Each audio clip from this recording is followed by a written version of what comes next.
പിതാവിൻ്റെയും പുത്രൻ്റെയും പരിശുദ്ധാത്മാവിൻ്റെയും നാമത്തിൽ ആമേൻ. സ്നേഹസാന്ത്വനം ശുശ്രൂഷയിലേക്ക് എല്ലാവർക്കും സ്വാഗതം. സന്ധ്യയായി, ഉഷസ്സായി, 53-ാം ദിവസം. വിശുദ്ധ പൗലോസ്ലീഹ കൊറിന്തോസുകാർക്ക് എഴുതുന്ന 1-ാം ലേഖനം 13-ാം അധ്യായം 4 മുതൽ 13 വരെയുള്ള തിരുവചനങ്ങൾ. സ്നേഹം ദീർഘക്ഷമയും ദയയുള്ളതുമാണ്. സ്നേഹം അസൂയപ്പെടുന്നില്ല, ആത്മപ്രശംസ ചെയ്യുന്നില്ല, അഹങ്കരിക്കുന്നില്ല, സ്നേഹം അനുചിതമായി പെരുമാറുന്നില്ല, സ്വാർത്ഥം അന്വേഷിക്കുന്നില്ല, കോപിക്കുന്നില്ല, വിദ്വേഷം പുലർത്തുന്നില്ല, അത് അനീതിയിൽ സന്തോഷിക്കുന്നില്ല, സത്യത്തിൽ ആഹ്ലാദം കൊള്ളുന്നു, സ്നേഹം സകലതിലും സഹിക്കുന്നു, സകലതും വിശ്വസിക്കുന്നു, സകലതും പ്രത്യാശിക്കുന്നു, സകലത്തെയും അതിജീവിക്കുന്നു. സ്നേഹം ഒരിക്കലും അവസാനിക്കുന്നില്ല. പ്രവചനങ്ങൾ കടന്നുപോകും, ഭാഷകൾ ഇല്ലാതാകും, വിജ്ഞാനം തിരോഭവിക്കും.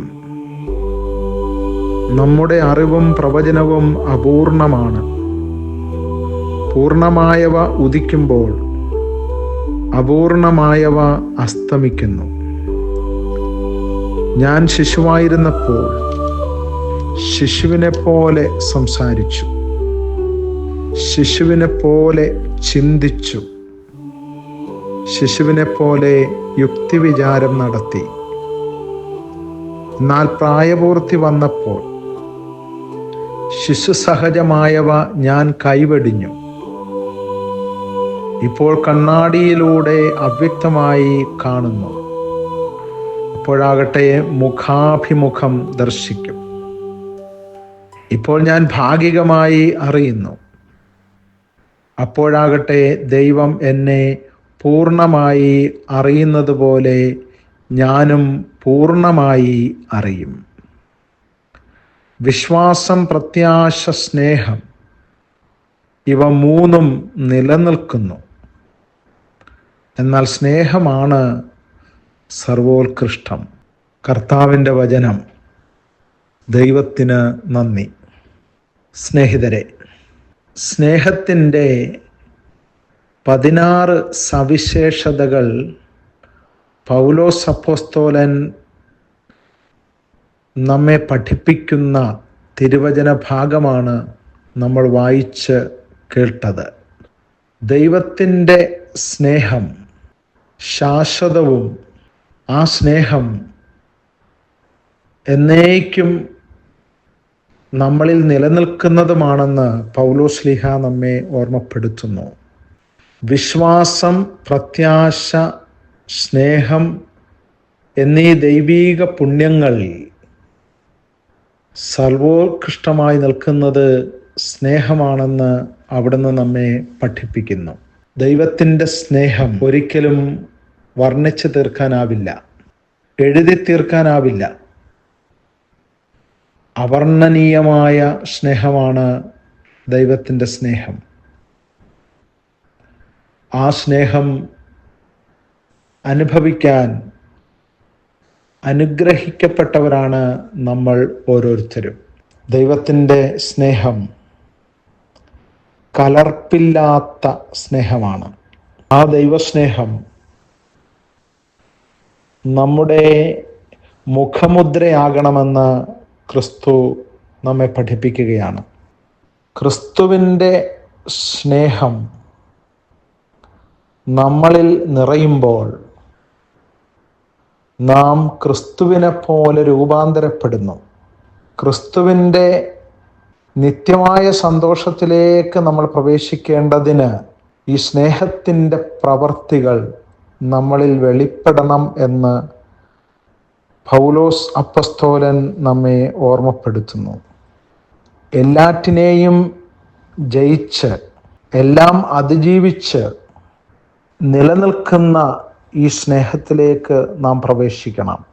നാം കാണുന്ന ഈ ലോകത്തിൻ്റെ കാഴ്ചകളും ബന്ധങ്ങളും ലോകത്തിൻ്റെതായ എല്ലാ ഭൗതികമായ അവസ്ഥകളും മാറിപ്പോകും, പരിണാമത്തിന് വിധേയമാണ്.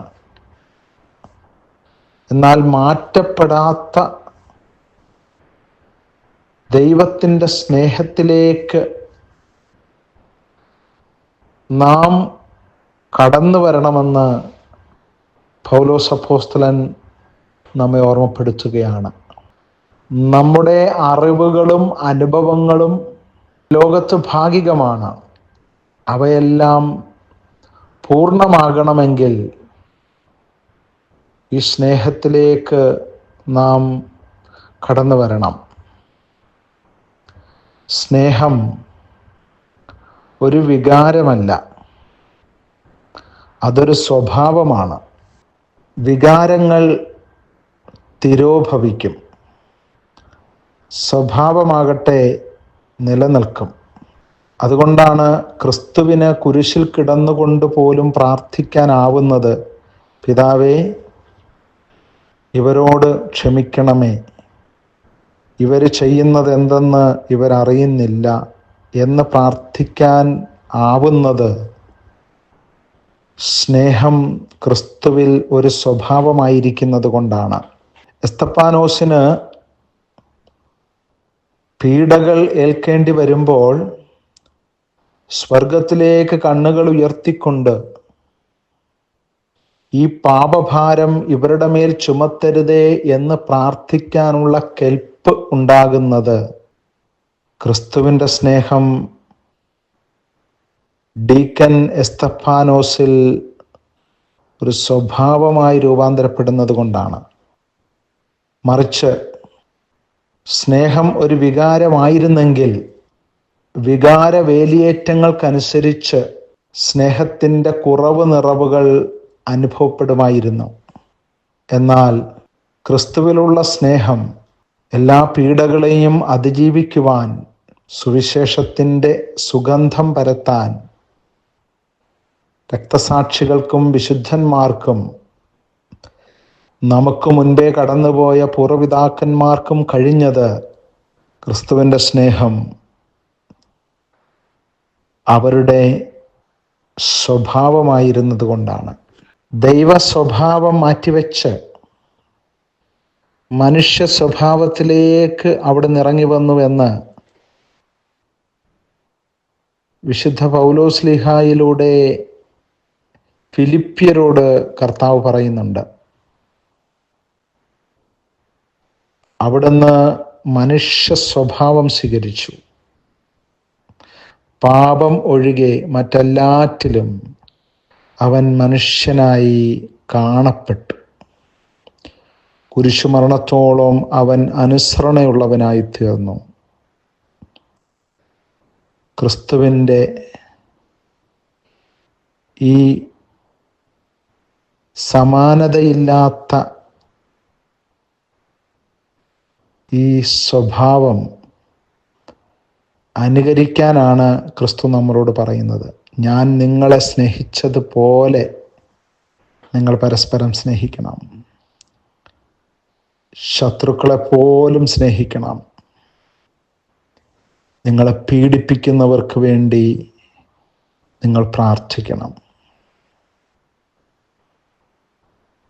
വിശക്കുന്നവന് ആഹാരവും ദാഹിക്കുന്നവന് നിങ്ങൾ ജലവും നൽകുക, നിങ്ങളെ പീഡിപ്പിക്കുന്നവരെ ശപിക്കരുത്, അവരെ അനുഗ്രഹിക്കുക. ദുഷ്ടന്റെ മേലും ശിഷ്ടന്റെ മേലും ഒരുപോലെ മഴ പെയ്യിക്കുന്ന സ്വർഗസ്ഥനായ പിതാവിൻ്റെ സ്വഭാവം നിങ്ങൾ അനുകരിക്കുവിൻ. അങ്ങനെ പരിശുദ്ധാത്മാവിൻ്റെ അഗ്നി നിങ്ങളുടെ ശത്രുക്കളുടെ മേൽ, ശിരസിന് മേൽ നിങ്ങൾ വയ്ക്കുക. സ്നേഹം കൊണ്ട് തോൽപ്പിക്കാൻ ആവാത്തതായി ഒന്നും ഈ ലോകത്തിലില്ല. ക്രിസ്തു നമ്മളെ എല്ലാവരെയും സ്നേഹം കൊണ്ട് തോൽപ്പിച്ചവനാണ്. കുരിശിൽ കിടന്നുകൊണ്ട് അവൻ്റെ സ്നേഹത്തിൻ്റെ പ്രാർത്ഥന കണ്ട്, അവൻ്റെ സ്നേഹ മരണം കണ്ട് താഴെ നിന്നിരുന്ന ശതാധിപൻ വിളിച്ചു പറഞ്ഞു, ഇവൻ സത്യമായും ദൈവപുത്രനായിരുന്നു എന്ന്. ക്രിസ്തുവിൻ്റെ സ്നേഹം അവൻ്റെ സ്വഭാവമായിരുന്നത് പോലെ നമുക്കും സ്നേഹം ഒരു സ്വഭാവമായിരിക്കട്ടെ. ഒരു വികാര ഭാവത്തിൽ നിന്ന് സ്വഭാവത്തിലേക്ക് മാറാൻ, അപ്രകാരം ക്രിസ്തുവിൻ്റെ സ്നേഹസാന്ത്വനം അനുഭവിക്കാൻ നമുക്ക് കഴിയുമാറാകട്ടെ. ദൈവം നമ്മെ അനുഗ്രഹിക്കട്ടെ. ആമേൻ. നമുക്ക് പ്രാർത്ഥിക്കാം. പിതാവായ ദൈവമേ, ദൈവസ്നേഹം എന്നിൽ നിറയ്ക്കണമേ. ഞാൻ അങ്ങയുടെ സ്നേഹത്തിൽ ലയിക്കാൻ അനുവദിക്കണമേ. സ്നേഹം ഒരു സ്വഭാവമായി തീരാൻ എന്നെ അനുഗ്രഹിക്കണമേ. അപ്പോൾ ഞാൻ അങ്ങയുടെ ആന്തരികത അനുഭവിക്കാൻ ഇടയാകും. ക്രിസ്തുവിൻ്റെ സ്നേഹസാന്ത്വനം എന്നിൽ നിറയുകയും ചെയ്യും. ആമേൻ. പിതാവും പുത്രനും പരിശുദ്ധാത്മാവുമായ ത്രിത്വൈക ദൈവം നിങ്ങളേവരെയും സമൃദ്ധമായി അനുഗ്രഹിക്കുമാറാകട്ടെ. ആമേൻ.